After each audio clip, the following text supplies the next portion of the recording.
If you are what you say you are, a superstar, then have no fear. The camera's here and the microphones, and they wanna know.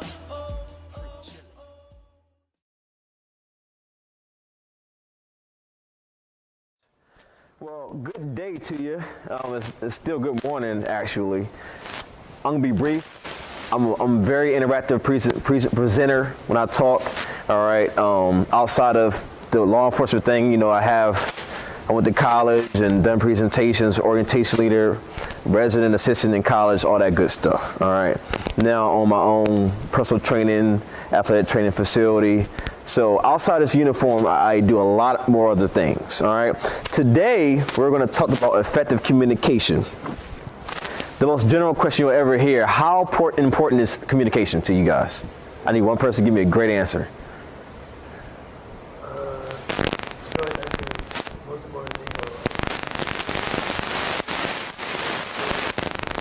thing. Talk louder. You need to talk. Like everything, communication is like the key to. Communication is the key to everything. That is the absolute truth. All right. And when most people talk about communication, you just talk about the verbal aspect of it, but there's also that nonverbal aspect. All right. So which we'll touch base on today as well. Let's go over that real quick. Let's read it loud and proud together. 1, 2, 3. Men in vision and purpose is who we are. We will intentionally strive to know ourselves and seek self-improvement. We are humble in word and deed, intelligent and proud, and influencers wherever we go. Nothing can hinder our success. We are leaders. We will not fail. We are. Give yourself a round of applause on that one. All right. Have you ever heard this phrase before? Where have you heard this before? Go ahead, Tim. Samuel, you sure about Samuel L. Jackson?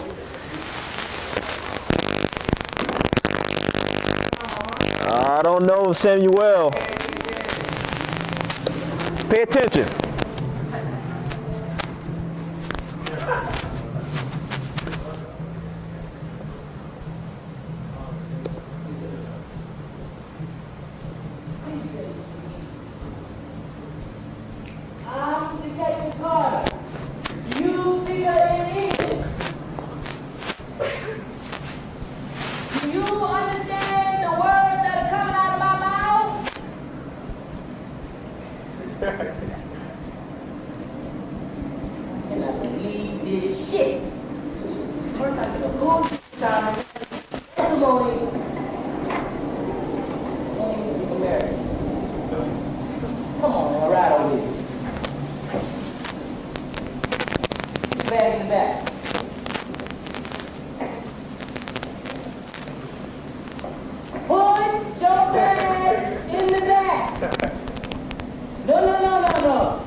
So, why would I play that clip? Sir, communication, what about it? Give me more detail, Jordan. He wasn't communicating with his feedback from Chris Tucker. He wasn't talking back to Chris Tucker. All right. So let's look on the aspect of, not the nonverbal aspect of that. Let's look on the aspect of, he got off the plane, probably might be his first time in America. Right or wrong, we don't know. We don't know yet. I mean, you've seen the movie, yeah, but you've never seen that movie. We don't know just yet. At this point in time, Chris Tucker does what? He says what? Y'all want paying attention? He said what?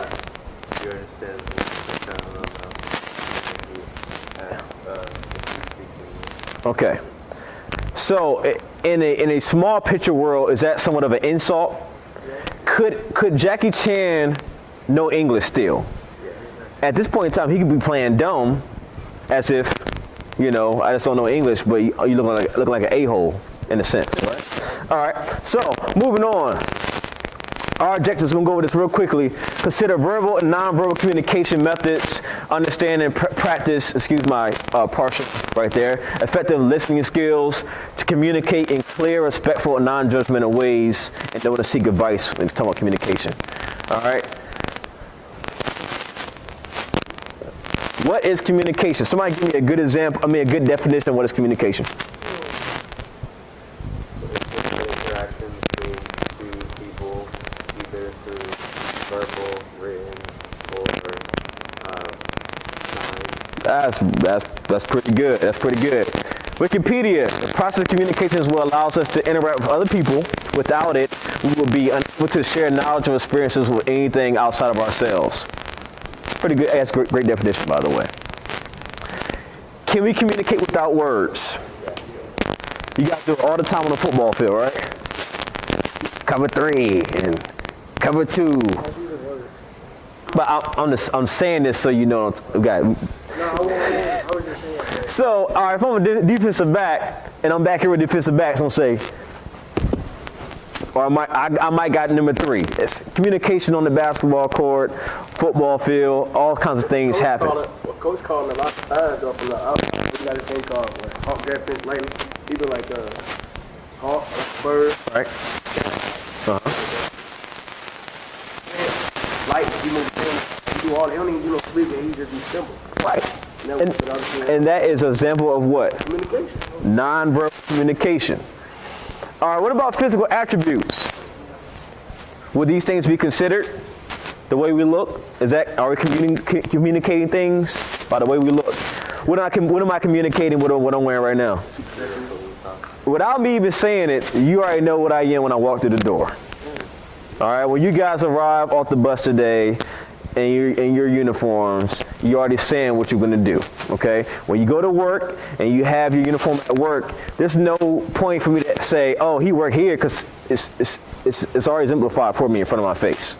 You are communicating a message to me already. And then the last one, oh, I got you, Dion, give me 1 second. The last one is power of touch. Can I communicate things by the way I touch somebody? Yeah, if Elijah walked up to me and punched me in my face, he about to get tased, because he just communicated that he's trying to hurt me. Right or wrong. All right. So what the girl come up to you and stroke your head, rub the waves, and pick your, what is that communicating? Affection. She might want you or something like that. Now, everybody in here is high school students, so I can kind of talk to you guys on a real level. All right, that's why I don't have no problems sharing the word S-H-I-T on the video. I mean, it's like you never heard it before, so I don't have no problem with that. Okay, moving on. Personal presentation. This is one of the most important things I want to talk about today, because I know we all communicate, and we communicate most effectively right now is through text, social media, and all that as well. But the way we present ourselves is paramount all the time. Why do I say that? Because people are always watching you. And they're judging you. So by what you wear and by the actions you display, you are communicating a message to them. I know how it is to be in high school. I used to sag my pants a little bit when I was in high school as well. But what is communication that I am sending to peers or staff at Lafayette High School? That what?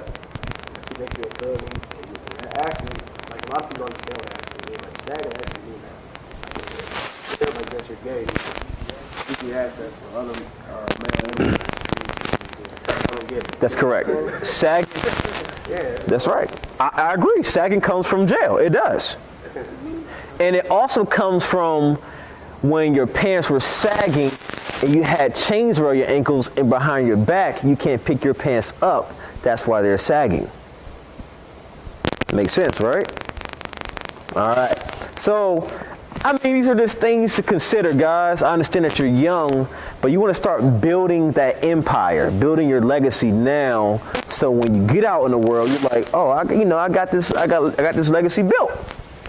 Okay. So you start altering the way you look. When college recruits come to see you guys, or you go apply for a scholarship or something like that, they're going to see the way you look. Do you represent the college well of Stanford or Penn State or Yale? I'm telling you right now, if a Yale recruit come here to recruit one of you guys and your pants are sagging, you're not going to make the team. He's not even going to think about you no more. And no matter how good you are, it's the way you presented yourself. And we're not talking about football a lot because I play football, and I know a lot of you do as well. Excuse me if you do not. But I'm pretty sure you guys all watch football, all right? So, you don't watch football? No, I was talking about ODU might. Yeah, well, there you go. But that's a different level, though. I mean, Yale and ODU is a different level, okay? Does personal presentation make a difference to the way we are perceived? We already talked about that. Does it matter the way we are perceived? That's a good question. Some of you might say, man, I don't care what nobody think about me. But let's be real. If you really didn't care about the way people think about you, you wouldn't get a haircut, you wouldn't take a shower, you know, your clothes would come from Walmart. Not saying there's nothing wrong with that, but I know how it is to be a high school student once again. I care about where I look. Now, I know some very wealthy people that wear Walmart tennis shoes, and they're millionaires. Well, you can't do it right now because it matters. That's my point. But all right, for instance, say all these years, high school, I've been wearing Jordans and Nikes and all this other stuff. Mm-hmm. I get to I'm a grown up, get my own house, all that, and I end up wearing Maypops and all this non-name brand stuff. And I'm like, hey, so somebody say like, dang, yo, what happened? You lost it. In high school, you was a man. All right. Get out, you know? It just, if you now understand that though, but like, if you already had that image back then, I don't want to lose my image. That's just my opinion. I don't know about nobody else. I don't even like, as an age, right? Like when I was younger, I wanted to go get every Jordan that came out every month. Right. Now, I mean, I would have kept getting older, but I still want to. You're not gonna see me. I'm bummed out today because we got a football game. But I got kicks. I got over 20 pair of shoes. I got about 20 pair of shoes. Right. Like it's not going. Now, what we're discussing now is a totally different topic. That's what we're talking about.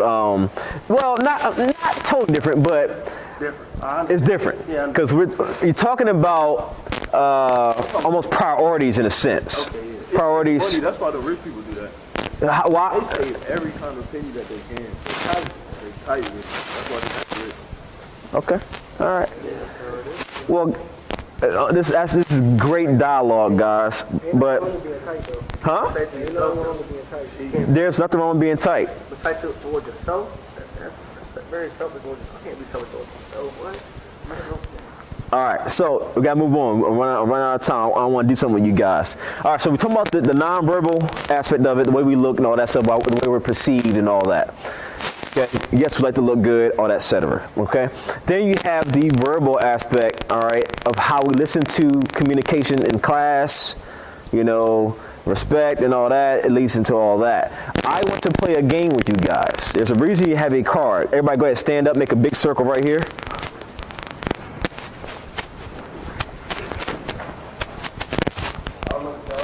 Make a big circle and get shoulder to shoulder in your circle. Get shoulder to shoulder. I'll be in the middle. You didn't get the card? Perfect. You the last one. Write your favorite number on the card. Get shoulder to shoulder. Shoulder to shoulder. You got to come in a little tighter. Brotherhood right here, guys. Brotherhood. Hey, y'all tall, man. Y'all, I'm short. That's what it is. Bring it in tight. Good, good. So what I'm going to do, when you hear the word right, you're going to pass your card to the person to your right.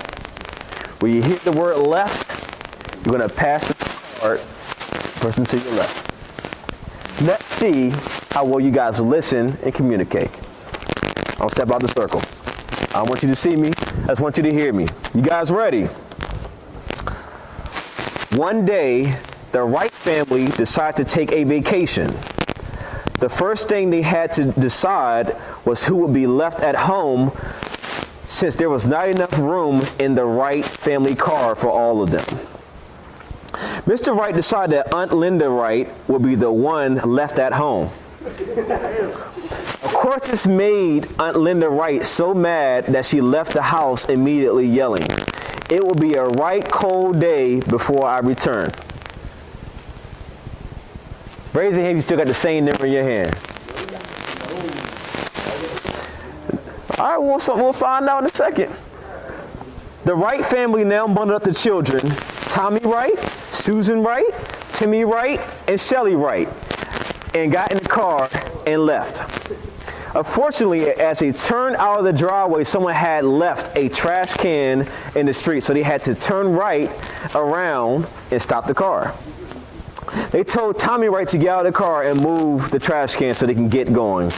Tommy took so long that they almost left him in the street. Once the Wright family got on the road, Mother Wright wondered if she had left the stove on. Father Wright told her not to worry. He had checked the stove.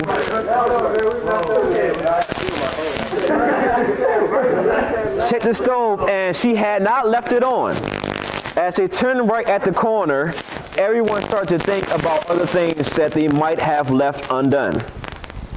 No need to worry now. They're off on a Wright fine vacation. When they arrived at the gas station, Father Wright put gas in the car, and he discovered that he had left his wallet at home. So Timmy Wright ran home to get the money that was left behind. After Timmy had left, Susan Wright started to feel sick. She left the car saying that she had to throw up. Now, we're going to go ahead and seize that right there. Some of y'all probably got 2 or 3 cars. It's now, hold on, let me come through, bro. The reason why it may appear hard, because you're not focused solely on listening. Now, your brain can only solely 100% focus on one thing at one time. Now, you can multitask things, you know. I can backpedal and read my key at the same time, but you have to split percentage in your brain. It's just scientifically proven, all right? So as a police officer, I can't shoot and move at 100%. Something's gonna be given. 80% to my shooting, 20% to my moving when I gotta get to my target, all right? So we're gonna finish the last paragraph off, one more the story. I give their number back to the person that they had. It's 12. Who got 7? 25. I said 29. 1 at a time. 1 at a time. We had 21. 7. I got 3. Who got 12? Write that one. Who got 33? I got 7. 12. Who 99? Who got 12? Who got 8? Hey, who's 726? Not hear me. Who got 33? Who got 99, cuz? 99. What number you? Who got 2? Let's go. Everybody got 6. All right, let's finish the story up. All right, everybody. Yeah, listen. Don't laugh. Don't laugh. It's like, listen. Not even hard though. Like, listen, left and right. Yeah, that's gotta be quicker than this. Bro, you was the one with 2. No, it was quick time. Hey, man, let's go. When they arrived at the gas station, Father Wright put gas in the car and discovered that he had left his wallet at home. So Timmy Wright ran home to get the money that was left behind. After Timmy had left, Susan Wright started to feel sick. She left the car saying that she had to throw up. This, of course, got Mother Wright's attention, and she left the car in a hurry. Shelly Wright wanted to watch Susan get sick, so she left the car as well. Father Wright was left with Tommy Wright playing a game in the back seat. With all this going on, Father Wright decided this was going not to be time to take a vacation. So he gathered all the family and left the gas station as quickly as he could. When he arrived home, he turned left into the driveway and said, "I wish the Wright family had the house today." Right? He said left. It was 2 cars. Now, this game, if you do it right, you should end up in your card back in your hand. But hold on, listen up real quick. Listen up, guys. Listen up. Communication. One person can only communicate one time effectively. All right. If you are what you say you are,